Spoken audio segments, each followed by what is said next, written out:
Hello friends, my name is RagePanda1 and today we're going to have a double post just for the love of the game, and I want to talk to you about how we can prep for the insane amount of summons that we kind of need to do here, or that we kind of want to do. I know I do. First thing that we're going to look at is how many stones we actually have. What we want is to have 300 stones for each clan, and ain't no way that anybody has 300 stones for each clan, because we're talking about 3, because somewhere in the mix might be the Daevala. We cannot confirm that, but we can assume that it's possible. I have 339 stones. That's not enough. Now, personally for me, I like having the variety of the extra warriors and all the things that I could do, so I would be willing to skip the Daevala event. Look, we all complain about her, and she is really annoying, and she can solo your whole team even when she looks to be lower level, but I'm just tired of using her, and tired of seeing her, and tired of the whole game being talking about her, so I would rather have the other options so that I can explore more options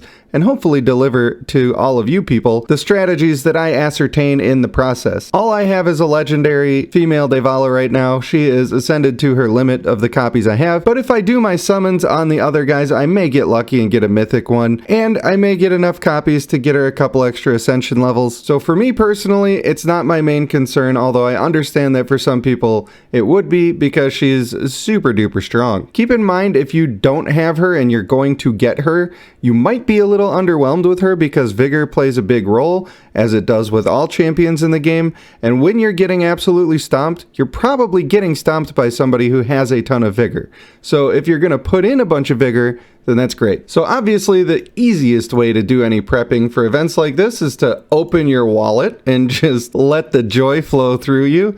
Personally, I'm going to buy this $9.99 monthly pack on my main account that is already a paid account. I'm not going to do anything on my free-to-play account because it's a free-to-play account. So I'm going to buy this now in the month of January, and then in the month of February, when the Naga event is up, I'm also going to buy it then.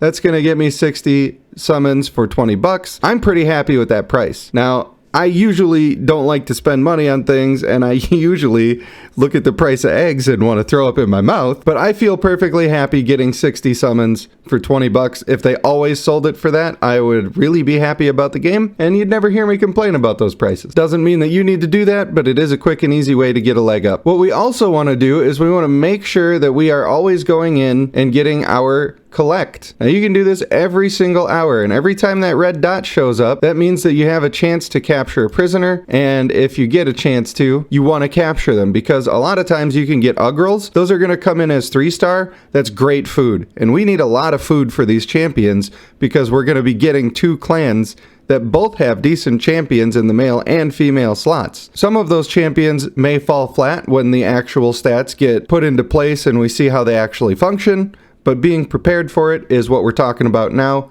and they might be awesome, so we want to be prepared for them to be awesome.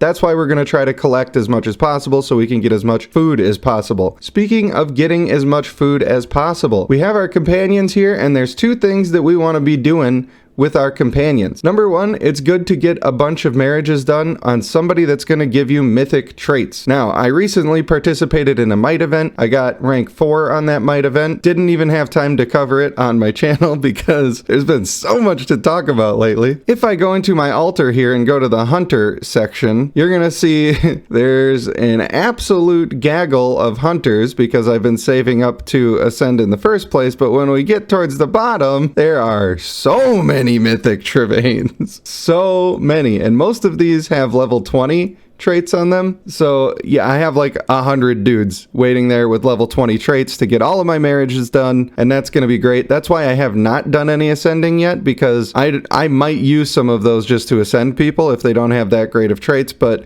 since I'm waiting and I want to get some vigor up possibly on some new people, I'm just saving all of that, not doing anything with it. And speaking of saving all of that, we're going to go into our warrior section here. Now you can see I've been producing a lot of Doombringers as well. That's for my districts. Those are the male ones, are not going to be used as food, but we also want to be stocking up as many warriors here as we possibly can. I have quite a few already, but probably not enough for what I actually need to be doing. If you're wondering why there's so many griffins here that are moderately leveled up, that's all for districts. So one thing you could do in advance is you could take all of these 1-stars and start ascending them up to get them at the 3-star range, but I think you want to leave them as 3 stars. Even though you're going to need some to become 4 and 5 stars to be able to ascend people, you still need a bunch of 3 stars to make your Simir and Dravapala actually become level 4. Now, this is a tip you're going to want to get to before anybody else watches the video and does it on your server. When you go into your guild vault, you can pick which kind of person you would like to unlock by scrolling through these chests. For me, in guild loot number 1,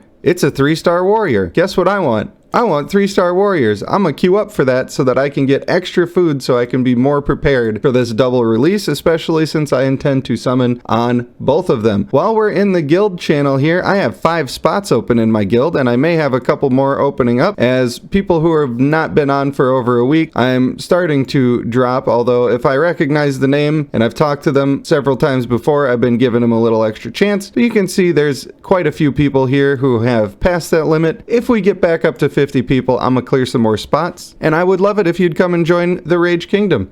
We're on server 331, information in the description below. Some of the challenges can give you stones. For me, I have Charm and District right now, which do not reward any stones, so I'm not going to invest in that. In fact, none of my available challenges right now have any stones, but if you do have a marriage challenge available, then you're likely to be able to get 10 stones from that, and you should look into doing it. And if you have a catacomb crawl, make sure you spend your hammers, but I do not recommend buying hammers. If you have a NAS event up on your server right now, you should also try to clear through the story of it, because clearing through the story will give you 10 extra summoning stones. And then you want to go into your value pack section and you want to be looking for the might packs. I don't have any available right now.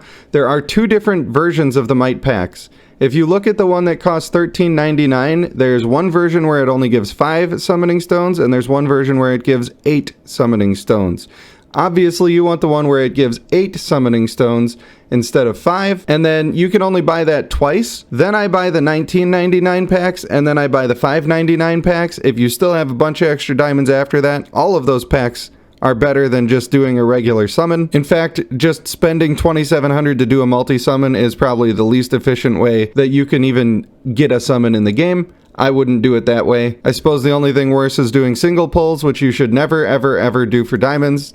You should never summon a single thing for diamonds. And I'm sure I'm missing something, but lastly here, if you're storing up a bunch of stamina potions, you want to go ahead and do your explorations. You don't want to pay any gems for them, but doing explorations is good because you can see all the 3 stars that I'm getting. Unfortunately, I didn't get any warriors there, but every warrior counts and we want to be prepared. Hey, look, we got a little 1 star. If I only get 8 more of those, I'll have a 3-star available. And while we're talking about shop stuff, I will say if you have not bought the challenge fund yet, and you have a might pack event on your server, especially the good one where you're getting more stones, it is a great time for you to buy the challenge fund and invest that into getting all of those stones. There's no better way, no cheaper way that you're gonna find stones. And hey, if you don't want to spend money on the game, then you definitely should not spend money on the game. Don't think that I'm begging you to do that, but I am trying to inform you of what I think is the best value for your dollar. So, hope that comes across the right way. I want to thank you guys for watching the video. I hope that you're as excited as I am for the new clans. I have been RagePanda1, and I will see you in the next one.